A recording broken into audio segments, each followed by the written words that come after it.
পাকিস্তানের বাসের ড্রাইভারের সামনে এভাবেই রাখা একটা বাংলাদেশের পতাকা আর একটা পাকিস্তানের পতাকা।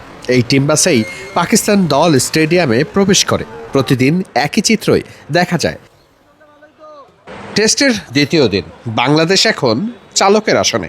বাংলাদেশ দল সবার আগে টিম বাস স্টেডিয়াম চত্বরে প্রবেশ করতে শুরু করে নির্ধারিত সময়ের প্রায় 2 ঘন্টা আগে। আজ ছুটির দিন, তাই স্বাভাবিকভাবেই ঢাকার রাস্তা ততটা ভিড় ছিল না। সকাল সকাল সেটি আরও ফাঁকা। বাংলাদেশ দলের পেছনেই দেখা যায় পাকিস্তান দলের টিম বাসও উপস্থিত হয়ে গেছে। কড়া নিরাপত্তায় 2 দলের টিম বাস একে একে স্টেডিয়াম চত্বরে প্রবেশ করতে শুরু করে।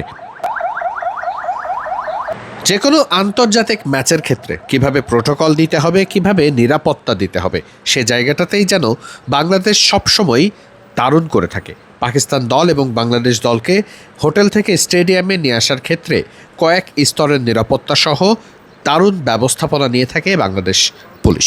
খুব স্বাভাবিকভাবেই যেটি দেখার মতো। যে কোনো বিদেশি দল যখনই বাংলাদেশে ভ্রমণ করেন, তখন বাংলাদেশের এমন নিরাপত্তা ব্যবস্থায় সবসময় সন্তুষ্ট হয়ে থাকেন।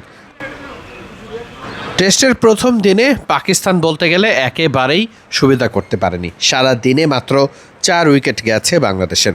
নিশ্চিত করে আজ সকালে কিছুটা মেঘলা আবহাওয়া আছে, যেটা কাজে লাগাতে চাইবে পাকিস্তান। 301 রানে 4 উইকেট পড়ে গেছে বাংলাদেশের। সেখান থেকে নিশ্চিত করেই পাকিস্তান চাইবে পরবর্তী 100 রানের মধ্যেই উইকেটগুলো নিয়ে নিতে।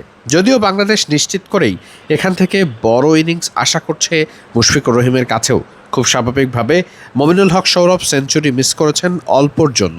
শান্তর সেঞ্চুরির পর দ্বিতীয় কোনো সেঞ্চুরি হলে সেটি নিশ্চিত করেই দলের রানের ক্ষেত্রে অনেক বড় ভূমিকা রাখবে।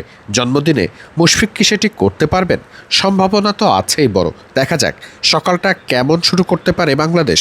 সেটাই সবথেকে গুরুত্বপূর্ণ ব্যাপার হতে পারে এই টেস্টে। সারাদিনের সব আপডেট পেতে চোখ রাখুন মিডফিল্ডে।